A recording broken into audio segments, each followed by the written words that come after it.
그 형제들이 여전히 그들과 같이 살고 있는 그냥 인간으로서 이거 초라했던 그 예수님의 그 면면을 강조하면서 예수님의 권위 있는 말씀을 배척을 합니다. 자, 그 일로 인해서 유사하게 구약 시대에도 예수님의 사역을 예비적으로 감당했던 왕, 선지자, 제사장 사역 중에 특히 예언자들이 사역을 힘있게 감당할 때는 가장 힘든 상대를 해야 되는 것이 그 예언과 함께 하나님의 권위가 하나님의 말씀이 선포되고 지적될 때 그 말씀을 받는 백성들은 자기들의 죄에 대한 추궁을 받아요.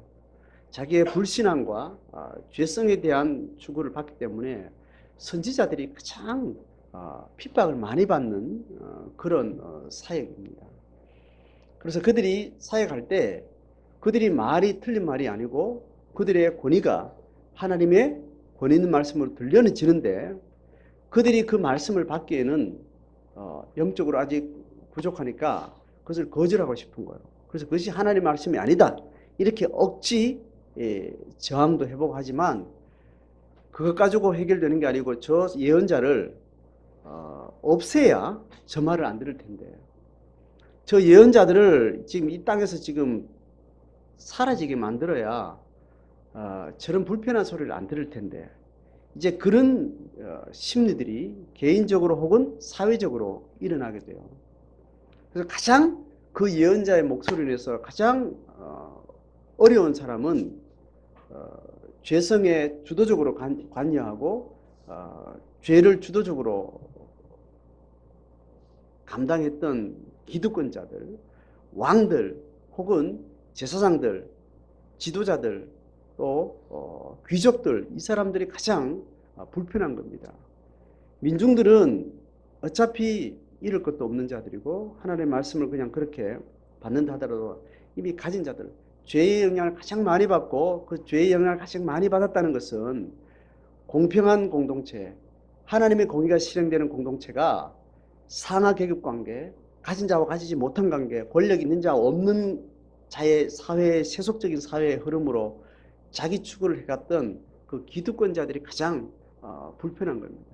그러니까 그들이 선지자를 제거하는 것이 이제 근원적인 이제 목표가 될 때 그것을 시작할 수 있는 빌미는 어디서 시작하는가 하면 그 선지자의 인간성에서부터 시작하는 겁니다. 그러니까 그가 지금 입술에서 터져 나오는 하나님의 말씀의 권위는 어떻게 저항할 틈이 보이지 않은데 그 말을 하고 있는 그 사람의 고향에서 자랄 때 코 찔찔 흘리고 어린애가 크면서 다 봤던 그 사람들은 그 사람의 공적인 너로 말고 그 사람의 사적 삶에 대해서 이제 쥐어뜯기 시작하는 겁니다. 그러니까 그 말을 할 수 있는 사람은 결국 타양 사람이에요? 고향 사람이에요?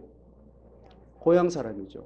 입장은 같다 하더라도 고향 사람들이 그 사람의 인간적인 약점들을 말할 수 있기 때문에 그 사람들이 먼저 공격을 하게 되고 핍박을 하게 되니까 전통적으로 공의의 입장에서 예언을 했던 예언자들은 그 시대적으로 저항을 당할 때 가장 그들이 가지고 있는 약점을 가지고 붙들릴 때 결국은 고향 사람들이 편들어야 되고 자기 친족이고 친척이고 같은 편에 서야 될 사람들이 영적 저항을 하는 사람일 때는 가장 먼저 핍박을 하는 거죠. 그런 신약 시대에도 복음으로 뭔가 힘있게 살려고 할 때 가장 누구한테 저항을 받아요? 옆집한테 저항을 받습니까? 자기 집의 식구들한테 저항을 받아요? 옆집 가족들은 아무 상관없어. 그 사람이 회개를 하든지 뭐 헌신을 하든지 선교사를 가든지 아무 상관없어요. 누가 저항합니까? 피부치들이 저항하는 거예요. 네 말은 맞는데 왜 선교사가 우리 자식이 해야 되느냐 뭐 이런 거죠. 딴 사람 집을 회개하고 다 구제하고 해도 우리 집은 안 된다 뭐 이런 마음이겠죠. 예수님이 그런 마음으로 이제 그 상황들을 이제 받아들여요. 받아들이고 저항하는 세력들은 결국 그런 식으로 저항하는 걸 수용하면서 이제 예수님은 이 저항 앞에서 그냥 수세적으로 받아들이면서 여전히 또 다른 방식으로 공세적인 사역을 이제 전개하는 게 오늘 7절이에요. 이 고향에서 배척받는 예수님이 수치를 당하는 거죠. 어쩌면 인간적으로 보면 예수님이 고향을 나와서 타지에서 사실은 유명인이 된 것 아닙니까? 그죠? 그냥 단순한 인간적 사회적 상황으로 볼 때. 그래서 그의 엄청난 지지를 받는 군중의 환대를 받는 그런 유명세를 타고 이제 거기에 목숨 걸겠다고 12명이 임명돼서 그 제자들 데리고 이제 고향으로 금유한양한 거 아니에요. 그런데 혼자 거기서 수치를 당하면 또 감당하는데 제자들 앞에서 그 꼴을 보인 겁니다. 자, 그런 측면에서는 예수님도 입장 곤란하고 제자들도 굉장히 위협을 느낄 수 있고 또 위축되는 것이 없지 않겠습니까? 물론 바리새인과 서기관들, 헤롯 당들 이들이 적대적인 안식일에 범하는 것들 가지고 공격하고 그렇게 지배한 적대적인 모습들이 계속 있어 와서 그 부분도 물론 가지고 있었지만 고향에서 그 일을 당할 때 더더욱 그런 정서가 있었을 거예요.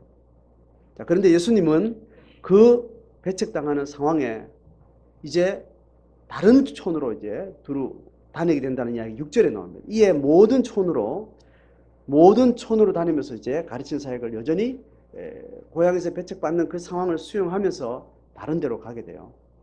자, 그렇게 하면서 예수님이 그냥 딴 데서 열심히 한 것뿐만 아니라 더 고향의 상황들을 적대하는 방식으로 가지 않고 다른 방식으로 다른 지역에서 더 확대된 사역을 해요.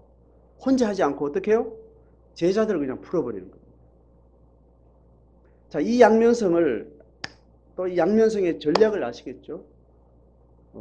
그러니까 예수님은 씨앗을 뿌리면 돌짝밭에도 떨어지고 옥토에도 떨어지지만 길가에도 떨어진다는 것을 인정하는 겁니다. 떨어져서 그 떨어진 밭이 돌짝밭이 되든 길가밭이 되든 옥토가 되든 그것은 뿌린 자의 소관이 아니라는 것을 예수님이 이야기하시는 거예요.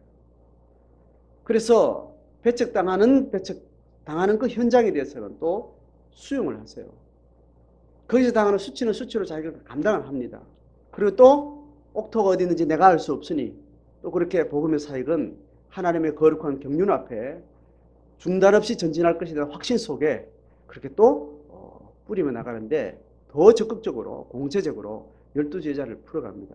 자, 이 상황에 지금 마가는 예수님의 배척당하는 이 상황하고 더 공세적으로 제자들을 풀어서 이것을 복음을 전하는 이 두 개를 아주 극단적으로 대비를 시키는 방식을 하는데 이런 대비는 3장에 12제자가 임명되는 그 상황에 대한 그 마가의 기록하고 거의 유사한 방식이 돼요. 앞에 한 3장을 넘겨보시면 3장이 나오는데 3장 13절에 12제자 임명하는 이야기가 나와요. 그때 산에 오르사에서 12제자 임명은 이경륜을 시작했던 어느 지점하고 겹친다 그랬습니까? 12제자는 시내산 언약에서 하나님의 모형론의 국가가 시작될 때 12지파를 세웠던 그것과 같은 개념에서 여기서도 산에 올라가서 했다는 것과 또 연결이 돼요. 자, 그렇게 해서 12제자를 세워서 함께 있게 하고 보내사 권능도 갖게 하고 또 그래서 12제자 이름을 쭉 나열합니다. 그러고 나서 20절에 바로 집에 들어가니까 무리가 다 엄청나게 모이는데 예수의 친척들이 와가지고 예수님 미쳤다 그러고 또 서기관들 예루살렘에서 바리새인들과 이 영적 지도자들이 보낸 적대적인 모습을 그대로 또 대비를 시킵니다. 12제자가 임명되자마자 바로 예수님의 사역에 대해서 그렇게 저항하는 어떤 그런 기사를 연결시키는 거죠. 지금 다시 6장으로 돌아오면 예수님은 제자들에게 여전히 적대적인 상황에도 불구하고 십자가에도 불구하고 하나님의 부활의 생명은 여전히 진행될 텐데 제자의 삶이라는 것이 그러한 삶이라는 것을 마가는 대비해서 이렇게 보여줍니다. 그래서 12제자 파송의 내용을 한번 보세요. 내용 보면 8절 9절 자 보낼 때 이제 우리로 말하면 이제 우리 시대 문화로 말하면 전도팀을 보낸 것 같은 그런 이제 분위기가 되는 겁니다. 복음을 전하는 사역을 할 때 예수님이 행했던 그대로 병도 고치고 귀신도 쫓아내고 하나님의 말씀도 전하는 이제 그런 사역들 그대로 이제 독사적으로 이렇게 하게 하는 거죠. 그렇게 할 때 8절 9절 같이 읽어봅니다. 시작. 명하시되 여행을 위하여 지팡이 외에는 양식이나 배낭이나 전대의 돈이나 아무것도 가지지 말며 신만 신고 두 벌 옷도 입지 말라 하시고. 자, 이게 예수님의 복음을 마음으로 담고 제자된 삶을 살아가는 삶의 태도예요. 여기 이제 이중적인 것이 있습니다. 이중적이 있는데 이 제자의 임명과 함께 이 제자의 파송도 12제자가 모형론인 시내산에서 행했던 그 모습하고 비슷한 유형을 연결시켜요. 그게 뭔가 하면 시내산에 출애굽했던 그 옛 출애굽 때 그들의 출애굽의 동기는 뭐냐면 어린 양의 피를 문설주에 발라서 장자의 죽음을 면하고 6월절 아침에 빨리 출발하는 겁니다. 그때 복장이 뭡니까? 허리띠를 띠고 떡은 발효되지 않은 것, 급하게 만든 떡, 뭐 그런 걸로 또 나물을 먹고 지팡이를 들고 그렇게 아주 단신으로 아침에 갔다가 점심 되기 전에 돌아올 것 같은 그 복장으로 짐도 어떤 것도 하지 말고 그렇게 급하게 나가라는 거죠. 그 첫 출애굽과 두 번째 하나님의 나라가 삼경륜에서 이루어지는 참된 출애굽, 영적 출애굽을 연결하는 어떤 모형으로 또 같이 보여주는 면도 있고, 제자다가 되어서 예수님의 복음을 가지고 삶을 산다는 것은 이런 단출한 삶이라는 겁니다. 복음을 전하는 것 목적 외에 어떠한 목적을 내 삶에 들이지 말라는 거예요. 자, 삶이 단순해야 된다는 것은 가난해지고 무조건 없이 살라는 그 말이 아니고, 우리의 삶의 목적이 복음을 성취하고 하나님의 통치를 이루는 그 목적 외에 불필요한 어떤 물리적인 것이든지 상황적인 것이든지 내 삶 속에 들여놓지 말라는 겁니다. 돈이 많아서 돈을 하나님이 주시는 만큼 10억이면 10억, 100억이면 100억, 그 돈을 주는 족족 나는 이 돈을 하나님의 통치를 위해서 살 준비가 되어 있다. 그러면 하나님이 하나님의 권세와 하나님의 능력의 은사에 합당한 그런 측면에서 돈을 주실 거예요. 여러분, 그러면 좋겠죠, 그죠? 어쨌든 지금 제가 말하는 것은 예수 믿으려면 가난해라 이 말이 아닙니다. 많이 가진 1억 가지신 분들 1억 가진 대로 돌아보시라는 거예요. 이 1억이 하나님의 목적을 성취하는 일에 내가 집중하고 있고, 하나님의 목적이 아닌 나의 욕망과 나의 죄와 세속을 향해서 뭔가를 지향하는 그 지향성을 1억이 어느 정도 그 성향에 배치가 되어 있는지, 한 5천원 주님을 위해서 내가 쓴다고 해놓고 5천원 딴 통장 만들어 혹시 주님이 늦게 오시거나 주님이 좀 실수해서 내한테 살면 문제가 생기면 이걸로 내 해결해야지, 뭐 예를 들자면 그런 자기 안에 깊은 동기의 성찰이 필요하다는 겁니다. 자, 그런 의미로 해석하면 적어도 지팡이 외에는 양식이나 배낭이나 전대 돈이나 아무것도 가지지 말라는 것에 온전한 해석이 이해가 되죠, 그죠? 그래서 대체로 그래도 가지지 못한 사람이 훨씬 더 영적으로 더 건강할 수 있다는 겁니다. 물질이나 관계나 세속적인 어떤 힘이 작동할 수 있는 계기가 우리 속에 들어오면, 가난의 계기보다 부의 계기가 들어오면 세상의 욕망이 더 거기에 녹아들게 마련입니다. 자식이 잘 되는 친구보다 자식이 잘 안 되는 친구가 훨씬 더 영적으로 딱 선택할 수 있는 선택의 폭이 훨씬 더 많아진다는 것은 대체로 세속성에 우리가 유혹받을 수 있는 인간의 성향을 볼 때 그건 합당한 거예요. 가끔 하나님이 그렇지 않은 능력을 주시는데 그건 은사마다 다릅니다. 돈의 훈련을 잘 받은 사람은 돈을 많이 가지고 돈의 세속성이 물들지 않도록 철저하게 돈이 자기 욕망과 결부되지 않게 관리를 잘하는 그런 은사가 타고나게 있을 수도 있고 훈련되어 있을 수도 있어요. 그런 부분도 분명히 우리에겐 없지 않아 있지만, 오늘 예수님 말하는 것은 복음 전하는 것 외에, 복음의 부르심 외에 불필요한 것들은 다 다이어트를 하라는 거예요.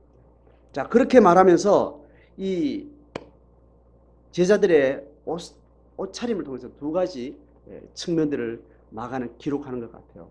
자, 그렇게 해서 제자들이 그렇게 나가게 됩니다. 자, 그러면서 제자들이 이것이 복음을 전하는 계기로 되면서 보세요. 예수님 한 사람이 복음 전하면서 귀신도 쫓아내고 막 이렇게 소문이 들리는 거고, 예수님이라는 이름은 가지고 있지만 그의 제자들의 권위를 가지고 둘씩 갔으니까 몇 팀이에요? 6팀이 돌아다니면서 그 일을 하게 되면 예수 이름이 더 빅뉴스가 되고 더 기적의 은사들의 기적의 역사들 더 많은 소문을 불러들이게 되겠죠. 자, 그렇게 하면서 귀신 쫓아내며 병을 고치더라 이렇게 13절까지 말하고 나서 14절에 우리가 읽은 내용이 뭔가 하면,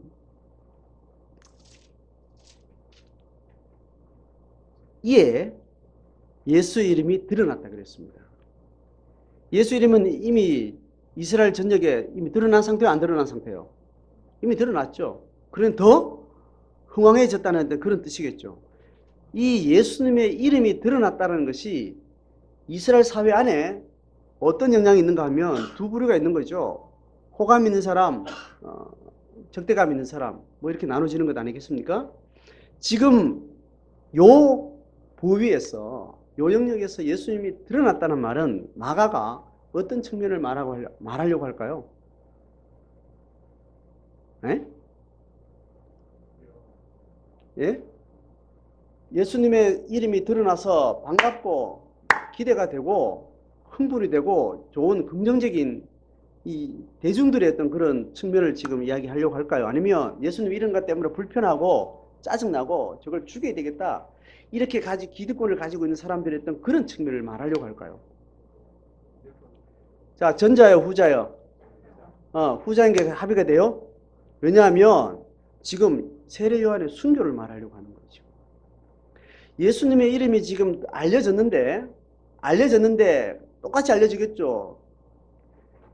불편해하는 사람들한테도 들려지고 반가워하는 사람한테 들려지고, 아이고 예수님의 제자들까지 이제 막 일을 하게 됐다며 이제 예수님 만나러 가기 이제 힘들었던 상황이 아니고 이제 여섯 군데 중에 한 군데 찾아가면 이제 만나기도 쉽고 이제 그렇게 기대하는 사람들이 있을 거고 똑같이 들을 거 아니에요. 그런데 지금 누가 들었다는 이야기를 하는 거예요? 헤롯 왕이 지금 들은 겁니다. 헤롯 왕이 듣고 이렇게 말합니다. 내가 목벤 세례 요한 그가 살아난 건 아닌가. 소문이 들려지고 그가 가르친 내용을 듣고 뭔가 기운을 바라보니까 세례 요한이 고래고래 예언을 하고 사역을 하면서 끼쳤던 그 영향력들을 떠올리면서 그 영감이 이제 같이 느껴진다는 그 말이겠죠. 그러니까 이 헤롯 왕은 세례 요한이나 예수나 불편한 사람이에요? 기대되는 사람이에요? 불편한 사람인 거지. 자, 이 헤롯과 세례 요한의 이 만남은 악연으로 만났는데 어떤 일이 있었는가 하면 이미 지금 예수님 소리 들릴 때 세례 요한은 죽고 없어요. 죽고 없고 그 세례 요한을 죽인 이 헤롯 왕이 어떤 상황 가운데 있었는가 하면 헤롯 왕이요, 아버지가 헤롯 대왕이에요. 예수님 어린 시절에 유아 사례를 대대적으로 했던 그 왕이 헤롯 왕인데, 헤롯 왕이 이스라엘 지금 팔레스타인 지금 땅이 예수님 당시에는 몇 개 군으로 나눠져 있어요? 4개요. 택도는 말씀을 하시네. 저 산골짜기의 북쪽에 갈릴리 군이 있고 가운데 사마리아 군이 있고 가장 번화한 유대 예루살렘 지역이 있는 겁니다. 이걸 통째로 다 다스리고 있었어요, 헤롯 대왕은. 그러다가 헤롯 대왕이 죽으면서 자기 자식들한테 이걸 쪼개가지고 나눠준 겁니다. 물론 로마 제국의 허락을 받은 거죠. 로마 제국은 적절하게 그 지역 사회에 로마의 권위의 입장에 잘 순응하면서 문제가 안 일어나도록 그렇게 그 지역을 잘 통치하길 바라는 그런 마음으로, 그런 인물이 있으면 그 이름을 세워서 분봉왕으로 권위를 줘요. 그런 색이 없으면 로마 관직을 가진 사람이 로마인이 파송됩니다. 전자가 통치하기가 대체적으로 편안할까요? 후자가 편안할까요? 전자가 편안하지. 그 지역에 유지면서 그 지역의 마음을 산 사람이 로마 정권을 잘 대변할 수 있는 입장이니까 편안하죠. 그런데 로마 집정관에 보내면 아무래도 문화적으로도 정치적으로 적대감이 있을 수밖에 없고 그 민의를 잘 다스릴 수 있는 감각이 떨어지니까 봉기가 일어날 가능성이 많은 겁니다. 자, 그렇기 때문에 이 헤롯 대왕이 자기 세 아들에게 다 나눠주고 싶었던 거예요. 그 세 아들을 이렇게 쪼개가지고 로마의 허락을 받고 이걸 이제 통치를 하게 된 겁니다. 이 중에 이 헤롯이 하여튼 헤롯 이 성이에요. 성입니다. 헤롯 성이고 이름이 안티파스, 헤롯 그 시기 뭐 이름이 제 기억이 안 나는데 세 이름이 있어요. 대체로 그냥 헤롯이라고 이때는 그냥 말하면 유대에서 말하면 헤롯이 그 시기 헤롯이고 위에서 헤롯 말하면 또 그 딴 헤롯이고 다 이제 이해가 되는 겁니다. 자, 그런 입장에서 이 헤롯이 동생 헤롯의 아내를 데리고 와서 이제 자기 아내를 삼은 겁니다. 이 말이 됩니까? 한 지역에서. 자, 이러니까 세례 요한이 그거를 이제 공적 이름으로 지도자가 그런 거에 대해서 그걸 한 겁니다. 자, 그러니까 그 동생 아내가 가장 미운 겁니다. 그런데 이 지적하는 말을 듣고 헤롯이 양심에 꺼리꼈지만 그걸 수용을 하기 싫어서 잡아서 가둔 겁니다. 가뒀는데 헤롯은 일말에 양심이 있어서 죽이지는 못하고 그 말에 양심이 찔리지만 계속 그 소리 들으면 안 되니까 감옥에 가둔 상태니까 저걸 때려 죽이고 싶은 일을 가는 사람이 누구겠어요? 예? 그 데려온 부인이겠죠. 자기가 남편을 바꿔치기 했는데 합의했으니까 그렇게 왔지 않겠어요? 그러니까 그 말을 하는 세례 요한을 죽이고 싶은 겁니다. 그래서 여차저차 해가지고 딸이 뭐 어떻게 잔치 자리에서 이랬는데 좀 목을 가져오라 그러고 뭐 우리가 읽고 아는 대로 그래서 죽인 겁니다. 자, 이런 상태에서 세례 요한이 죽었다는 이야기는 결국은 세례 요한과 비슷한 영감을 가지고 비슷한 영적인 느낌이 있는 그런 사람이라고 지금 예수와 그의 제자들이 지금 알려지니 지금 이것이 초대교회 교인들하고 제자들 입장에는 이게 반가운 소리예요, 무서운 소리예요? 무서운 소리예요. 자기들도 이렇게 예수님의 전도여행에 지금 1차 전도여행에 지금 갔다 왔는데 분위기상 지금 2차, 3차 갔다가는 자기도 이게 문제가 생길 수 있겠다 이런 위협이 당연히 있는 겁니다. 예수님의 제자를 지금 이야기하는 이 두 부분에 있어서 이 예수님은 마가는 예수님의 제자들이 지금 불려지고 예수님 제자들이 파송받는 것이 예수가 받았던 배척과 고난과 세례 요한의 순교 이것이 곧 그를 따르는 제자들의 몫이라는 것에 대해서 지금 마가는 의도적으로 기록을 이렇게 합니다. 자, 그렇게 해서 이 기록은 제자들이 읽는 게 아니고 지금 초대교회 교인들이 읽는 거예요. 2000년 뒤에 우리가 지금 읽는 것처럼 초대교회 교인들이 이걸 읽는다고요. 예수님 시대에 예수님이 당한 것처럼 예수님 시대에 세례 요한이 당한 것처럼 우리를 지도하고 있는 12 제자들의 그 사역으로 지금 많은 교회가 섰고 우리는 그 그리스도를 따르기로 결정하고 왔는데 우리도 이렇게 주님 안에서 누리는 영광도 있고 감사도 있고 기쁨도 있고 생명도 있고 하늘을 만지는 주님 안에서의 놀라운 비밀들이 있지만 이 비밀을 알지 못하는 세상에서 믿음을 고백하고 산다는 것은 이러한 당연한 상황들을 우리가 받아들이는 거다. 자, 이것을 이제 배우게 되고 이게 도전이 되고 또 이것이 우리 가운데 큰 믿음의 중심이 되겠죠. 이걸 예측하고 당하는 사람과 예측하지 않고 당하는 사람 또 다른 것 아니겠습니까? 적어도 우리가 건강한 교회를 살고 있다. 건강한 예수의 제자이다. 생명력이 있는 신앙을 살고 있다라는 그 중심은 어디서 점검되는가 하면 내가 살아가는 세속 사회에 세상 사람들이 저거 참 뭔가 불편해하는 내가 사는 삶 자체만으로도 내 안에 만족이 있지만 그 만족함이 삶으로 뭔가 드러날 때 다른 사람이 불편해할 수 있는 어떤 영향력이 있느냐는 거죠. 그런 기운을 여러분 느끼세요? 다른 이유 말고 내가 아들이 잘 돼가지고 좋은 대학 가서 못한 집에 사람들이 불편한 거 이런 것도 말고 내가 예수 믿는 것 때문에 행한 일들. 예수 믿기 때문에 내가 세준 전셋집을 올리지도 않고 그 사람 형편이 나와도 딴 데는 막 10% 20% 올리는데 그 사람 봐서 안 올리고 말이죠. 여유가 있어서 가는 거 예수 믿는 이유로. 그러실 때 옆집에 같이 세주고 있는 다른 주인들이 당신 왜 세 안 올리냐고. 당신이 올렸다면 나하면 내가 또 한 5% 올리고 할 텐데 왜 이렇게 불편하게 하냐. 이런 식의 작게 하는 그런 식의 더 적극적으로도 다양한 방식으로 내가 예수 믿기 때문에 살아가는 삶이 다른 사람에게 불편해지고 다른 사람 앞에 뭔가 거부감을 줄 수 있는 것들이 있는 것이 정상이라는 거예요.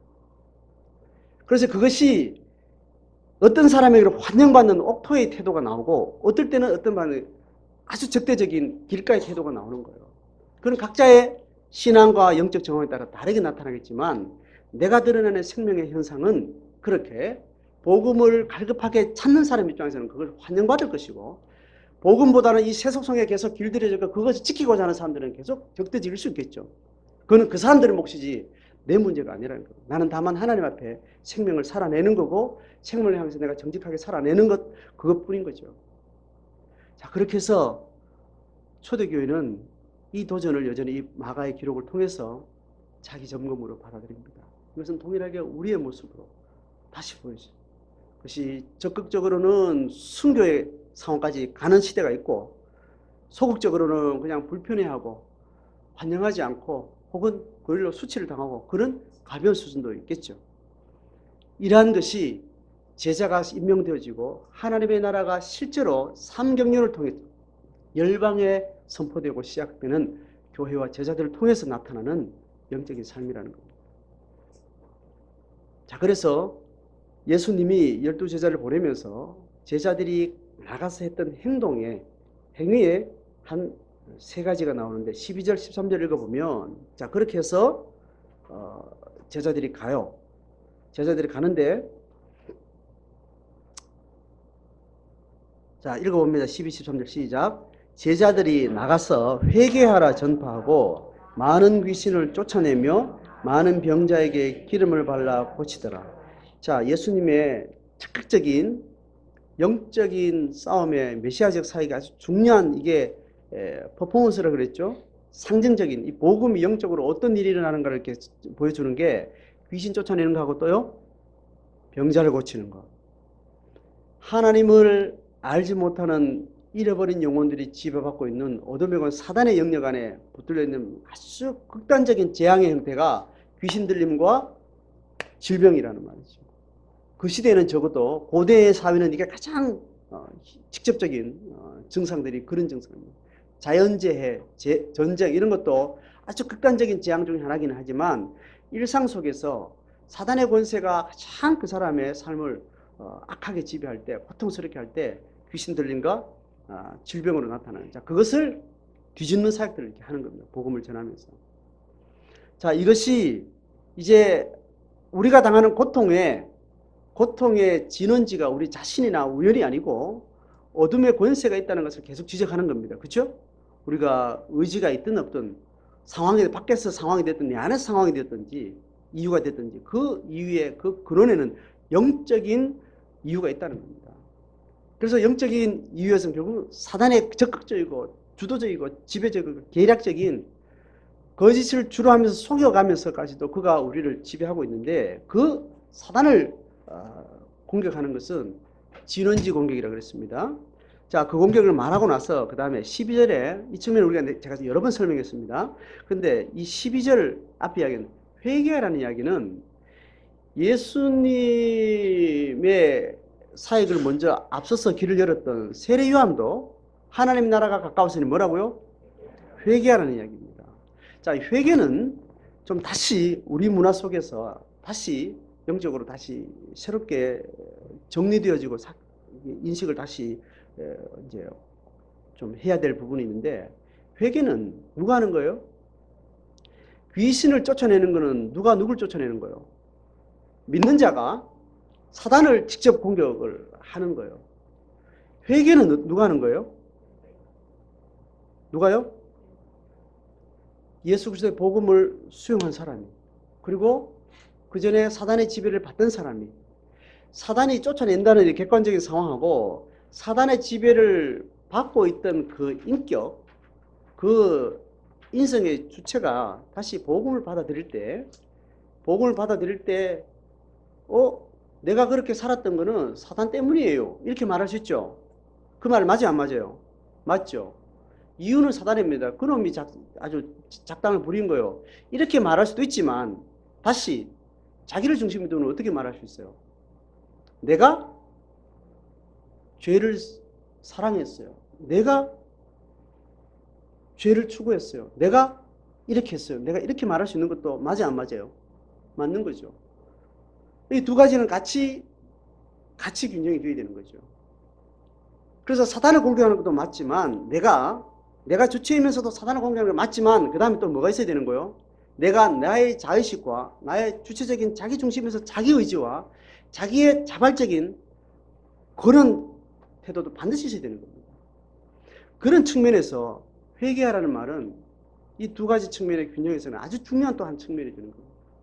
사단의 존재와 그의 주도성에 대해서 인식하는 것도 굉장히 중요한 분별의 기준이기도 하지만, 그 다음에 우리가 참된 생명력이 있다는 것은 하나님이 우리를 기계로 만들지 않는 이상, 하나님 우리를 로봇으로 만들지 않는 이상, 하나님 스스로 판단하고 의지하고 확정하고 선언하는 자기 의지가 있는 하나님의 인격성을 우리가 그대로 받은, 살아있는 하나님의 인격을 받은 건강한 인격이라면 자기 주도성을 가지고 또 이 죄성을 또 자기가 다루는 것이 필요하다는 거예요.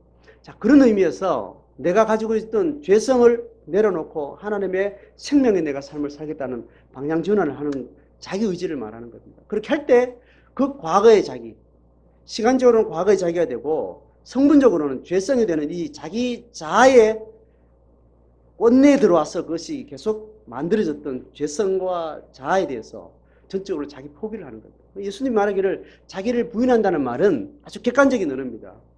그런데 자기 전인격의 어떤 표현으로 말할 때는 회개한다는 말이 되는 거예요. 자, 이해되죠?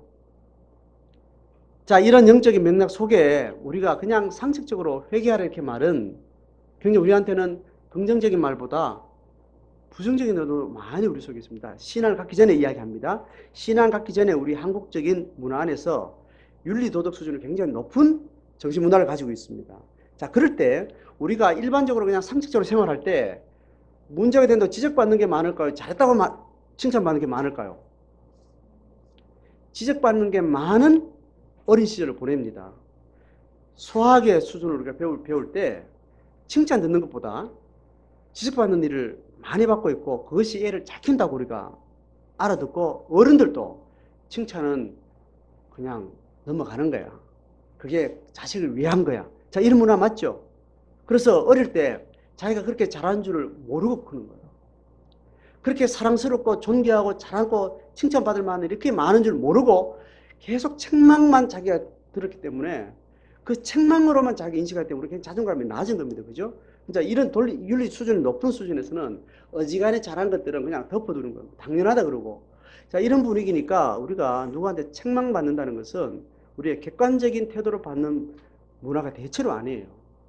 책망받고 지도를 받는다는 것은 굉장히 부정적인, 또 자기가 억압을 당하고 또 부끄러움을 당하고 자기가 위축되고 자존심이 상하고 이런 식으로 우리 속에 많이 내면화 되어 있습니다. 자, 그래서 성경이 우리에게 회개하라, 또 책망과 견책을 이야기할 때 대부분 경험들은 부끄러운 경험을 많이 하는 거예요. 여러분, 책망받은 경험 중에 그 책망을 들으면서 고마워서 눈물 흘린 적 있어요? 소설책에 위대한 우리 선생님, 아주 막 손에 꼽아도 찾기 힘든 그런 가끔 감으로 공부하던 위대한 선생님들을 가르침을 받았던 어린 시절에 선생님 매를 들었는데 때렸는데 막 고마워서 눈물 흘렸다 그러면 뭐 이런 이 신화 같은 이야기들을 가끔 들으면서 대부분 매 맞을 때는 쪽팔리고 부끄럽고 밉고 그냥 내가 왜 사나 싶고 그런 식의 경험들 대체로 하는 거죠. 그래서 회개라는 말에 우리가 참된 의도를 우리가 인지를 하더라도 우리가 정서는 굉장히 왜곡되어 있습니다. 자, 이 회개를 우리가 다시 재해석하고 회개를 다시 예수님이 말한 자기를 부인한다는 말. 자기 부인은 적어도 우리에게 그렇게 객관적으로 들리는 표현입니다. 그죠? 내가 스스로 내 하는 부분들을 내가 도려내는 거죠.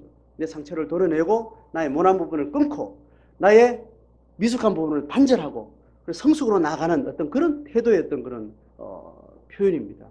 자기 부인이라는 의미하고 같겠죠. 자기 부인이라는 측면에서 내가 죄성과 세속성에 내가 주도했던 내 의지와 내 과거를 솔직히 고백하고 적어도 그거를 수치스럽게 드러내서 수치스럽게 드러낸다는 것은 이거를 강화시키겠다는 게 끊겠다는 말이에요. 부끄러운 부분을 끌어내겠다는 공적 선언인 겁니다. 그런 의미에서 회개는 기독교인의 영성에게 굉장히 중요한 힘이 있는 겁니다. 사단이 그랬대요. 저 사단이 나쁜 놈이 이렇게 말하는 것보다 내가 그랬습니다라고 이렇게 고백하는 것이 훨씬 다음에 실행력에 있어서는, 실행의 원칙에서도 훨씬 강력해요. 이것이 우리 가운데 많이 없습니다. 그래서 토라 공동체에서 말한 여러 가지 이야기 내가 들은 기억 중에 아주 중요한 말이에요. 왜 이제 토라 공동체 이제 그 송 교수님이 제자들에게 이야기할 때 왜 기도가 잘못했습니다. 도와주세요. 이렇게 헌신해 살 수 있게 해주세요.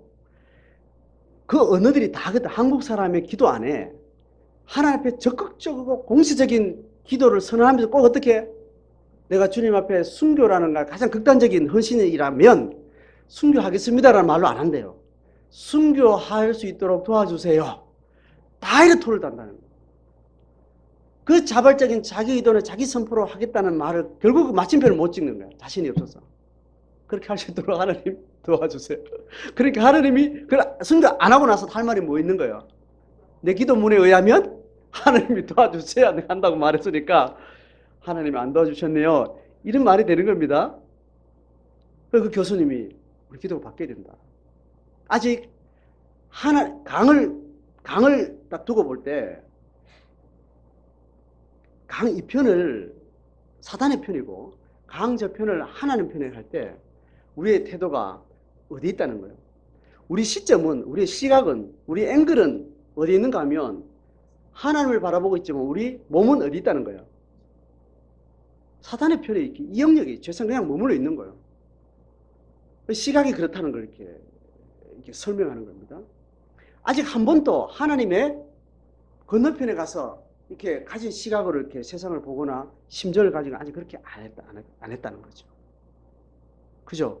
하나님 따르기 원하고 승리하기 원하고 믿음을 살기 원하고 고난도 받기를 원하고 그런 마음이 있지만 그 말도 맞지만 그 심정이 거짓이 아니지만 한 번도 공세적으로 그것이 나의 주무대다라고 받아들이지를 한 번도 못 해본 사람의 언어가 그런 패배적인 이미 지는 언어를 하고 있다는 거죠. 그래서 우리는 회개하는 것에 대해서 믿음의 삶을 살 때 하나님 내가 이제 이렇게 살겠습니다. 이제는 내가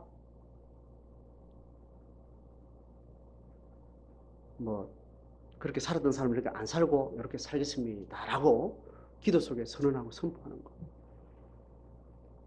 자, 회개라는 말은 굉장히 부정적으로 잘못했습니다. 이 말도 있지만 사실 그것보다 내가 이렇게 적극적으로 살겠습니다라는 끊고 회복하겠다는 그 기점을 명확하게 선언하는 거예요. 하나님의 나라의 가르침에는 이 부분을 굉장히 강조하고 있다는 겁니다.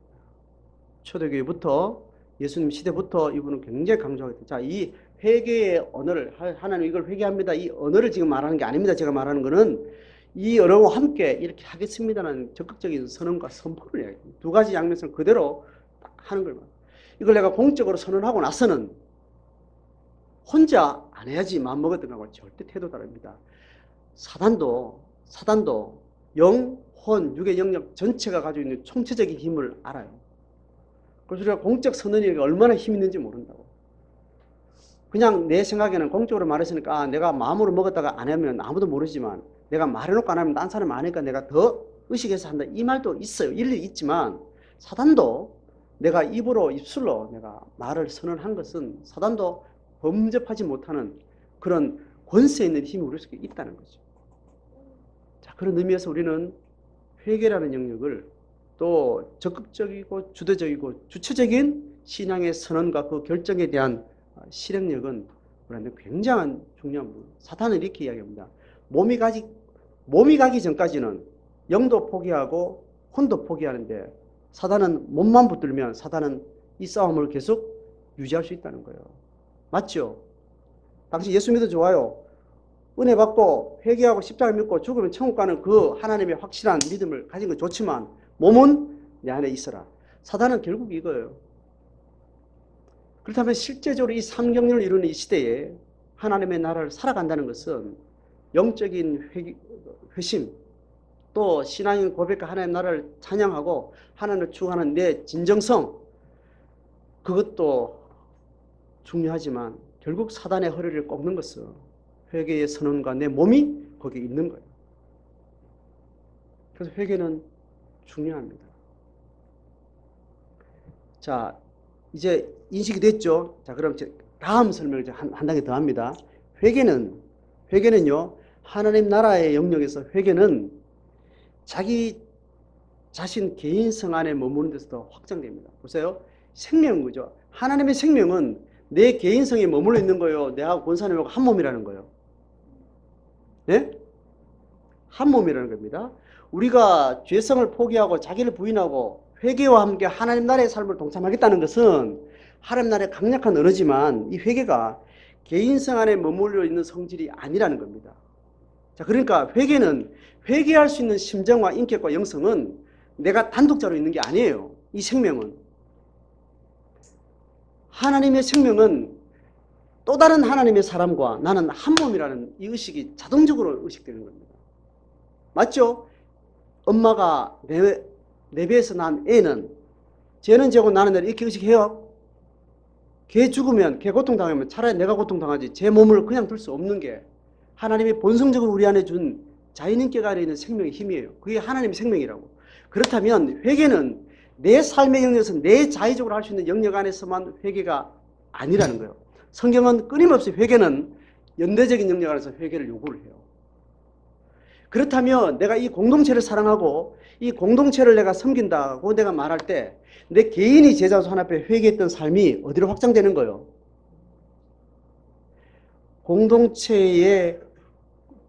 공동체라면 교회 전체라고 말할 수도 있고 다른 나와 같은 고백을 하고 있는 누군가 혹은 이 믿음이 그 가운데 고백되지 않은 어떤 누구 한 인격의 영혼을 사랑한다면 그가 삶에서 끊어야 될 거, 그가 삶에서 전환해야 될 거, 그가 삶에서 바뀌어야 될 부분들이 누구를 통해서 나한테 터진다는 거예요?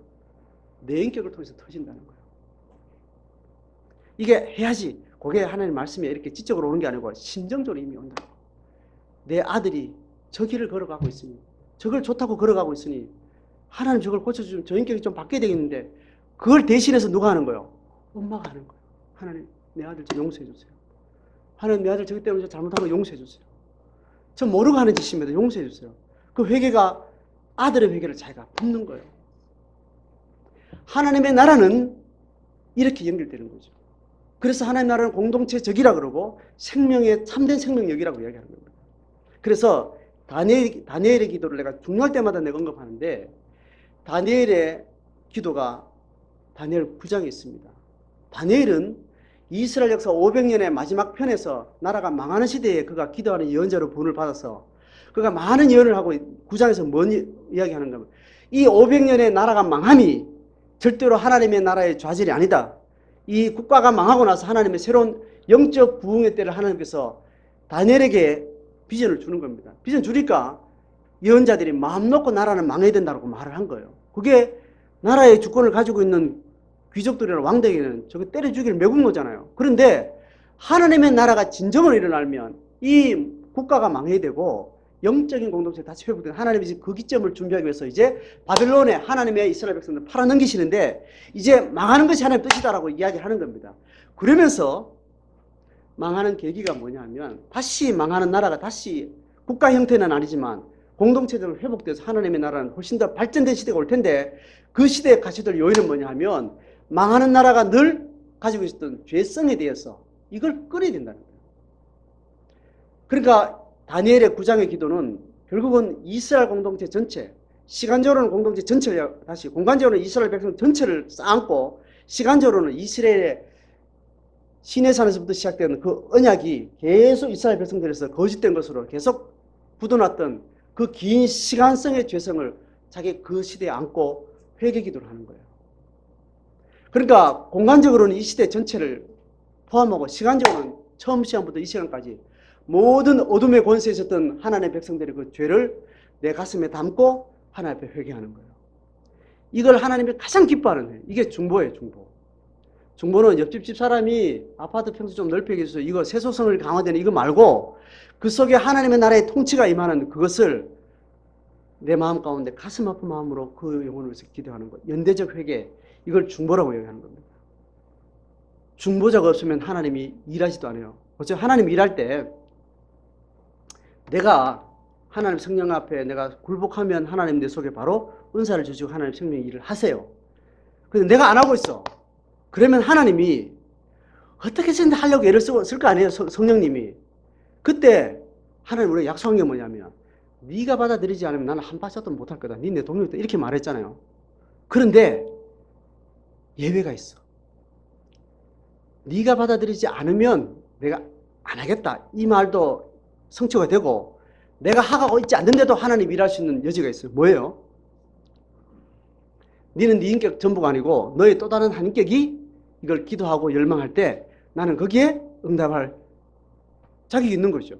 하나님이 중보자를 통해서 할 수 있는 하나님의 갈망은 그 당사자가 원하지 않더라도 하나님이 전적으로 불가항력적으로 한다는 것은 바로 이것 때문에 되는 거예요. 불가항력적 은혜라고 말하는 켈빈주의 중요한 교리가 내가 믿음을 거절하고 싶고 거부하고 싶고 나는 안 믿어도 하나님 찾아오시면 우리 여지가 없잖아요. 그죠? 우리 다 그 경험이잖아요. 그런데 하나님은 또 무슨 약속이에요? 네가 안 받아들이면 네 아버지가 천없는 성인 군자라도 그 아들을 구원할 수 없다는 것이 하나님의 원리예요. 그런데 하나님 할 수 있는 것은 그래도 우리에게는 내가 원치도 않았고 기대하지 않았는데 하나님 우리가 내게 물밀듯 밀려오는 이 경험은 도대체 뭐냐? 그 바로 중보자의 사역이라는 거예요.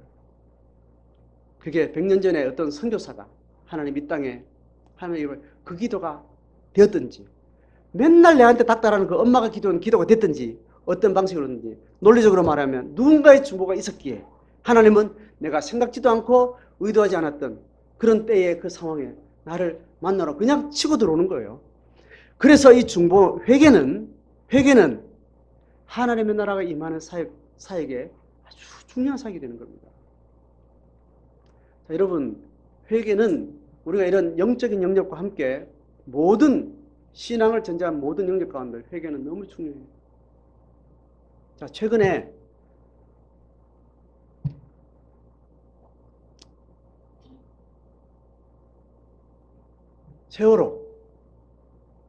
세월호에 대해서 진정으로 문제를 해결할 수 있는 하나님이 일을 할 수 있다고 믿는 사람들이 이거를 할 수 있는 가장 강력한 방법은 뭐냐 하면 저 광화문 앞에 가서 피켓 들고 시위하는 거, 그리고 뭐 연대 서명하는 데 연대하고 시민운동하는 데 가서 막 활동하고 기부금 내고, 이게 중요해 안 중요해요? 예, 내 의도를 잘 알고 지금 대답하세요. 중요해 안 중요해요? 중요해요. 그런데 이건 예수 믿지 않는 사람도 할 수 있는 일이에요.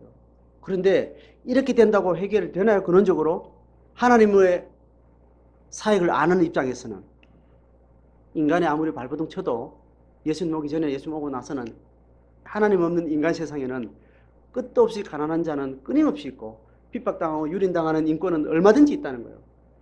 근원적으로 내세와 현세를 통합해서 이 문제를 끝내는 분은 누구예요? 하나님이죠. 그 일들이 이 땅에서 하나님 없이 이루어져서 이 땅에 세월호 같은 일이 없다 치자. 그들이 이제 죽음의 문턱을 지나고 영영한 세계에 들어갔을 때 거기는 세월호의 천지야.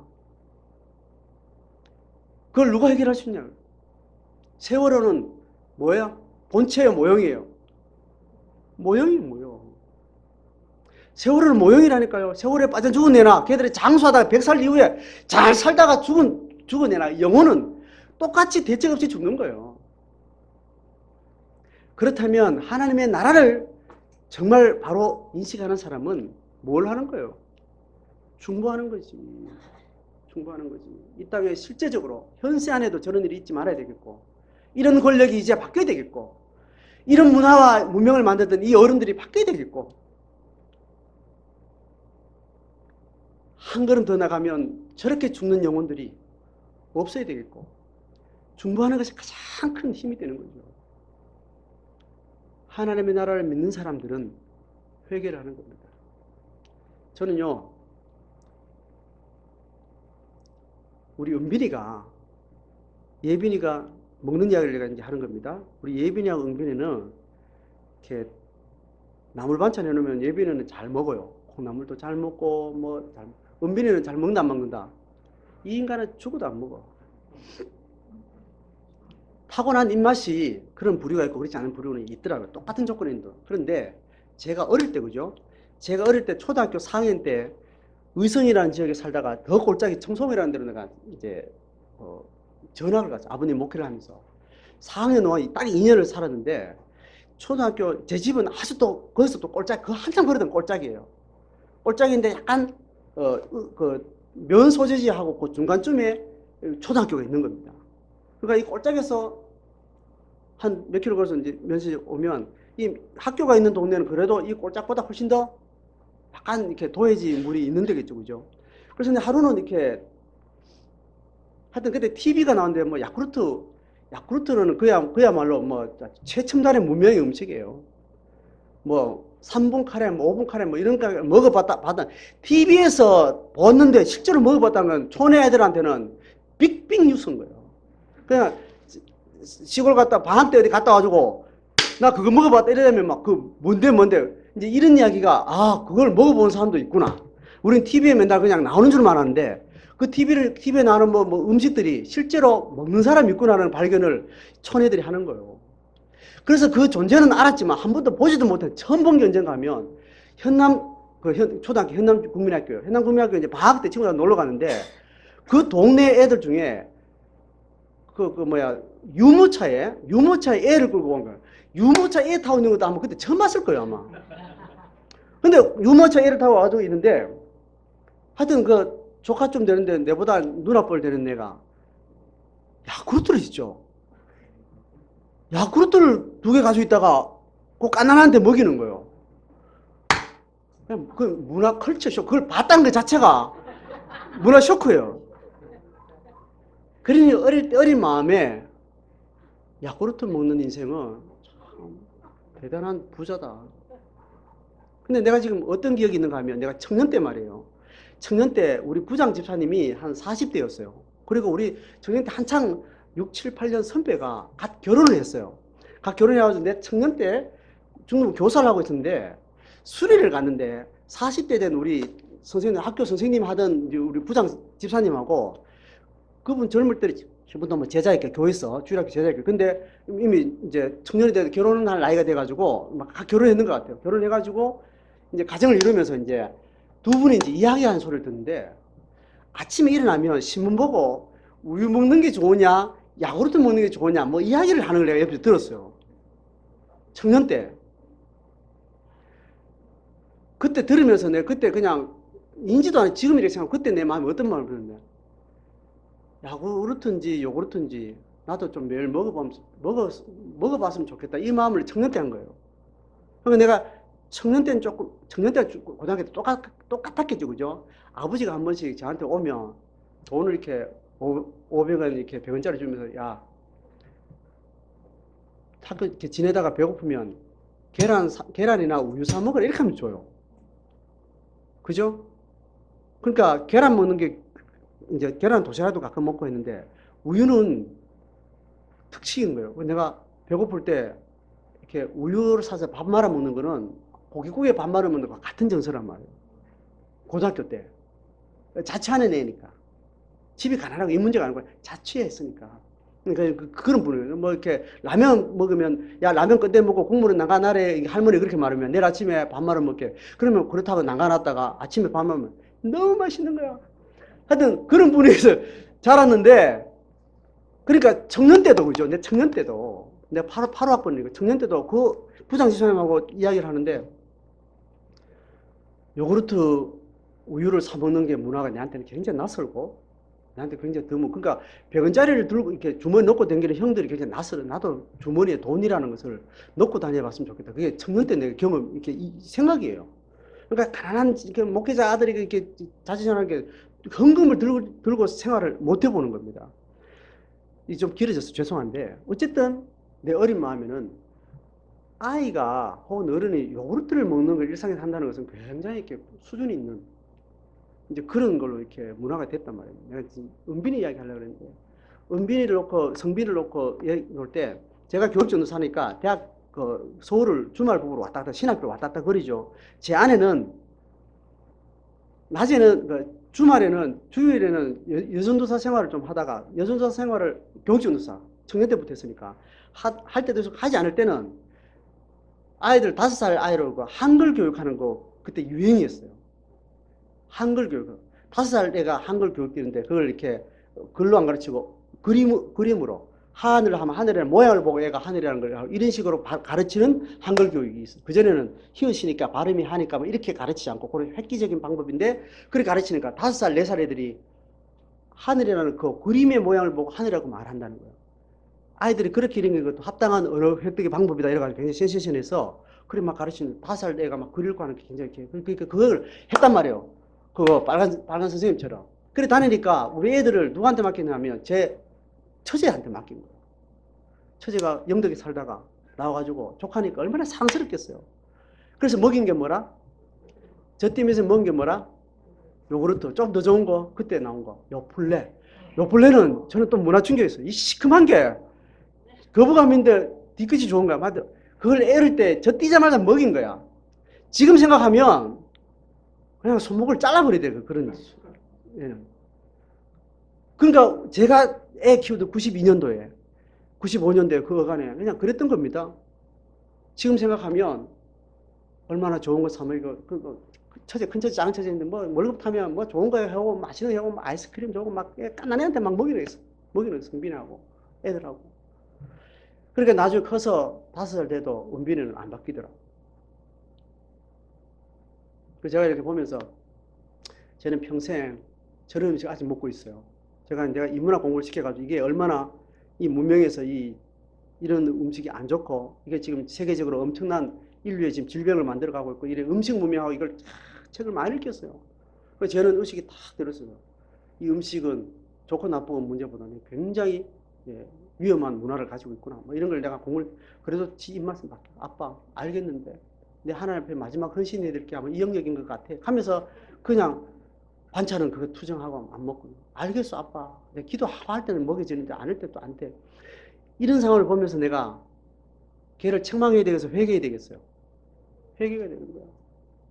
걔가 의도했든 내가 의도했든 안 했든 간에 이 시대 아이들의 입맛이 그렇게 되고 애들이 10살 되기 전에 컴퓨터 영상 문화에 온 뇌가 거기에 세팅돼 버리는 이 시대의 애들이 감수성과 창의성과 창의력이나 자발성 망가지는 이 정신적인 문명을 살아가는 물질 문명은 최고 탑을 누리는데 정신적으로는 자살하는 애들이 조금 문제 있으면 자살하고 환상에 휘여 사람을 죽이는 것도 이건 뭐 게임인지 뭔지 모르는 이런 정신적으로 완전히 피폐한 이런 정신 문화를 만들어가는 이 시대에 이 인류의 발전 과정과 착오적인 상황이겠죠.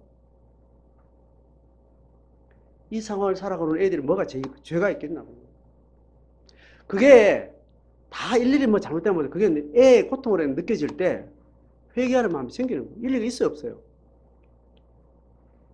회개하는 사람을 통해서 하나님이 바꿔주시겠죠.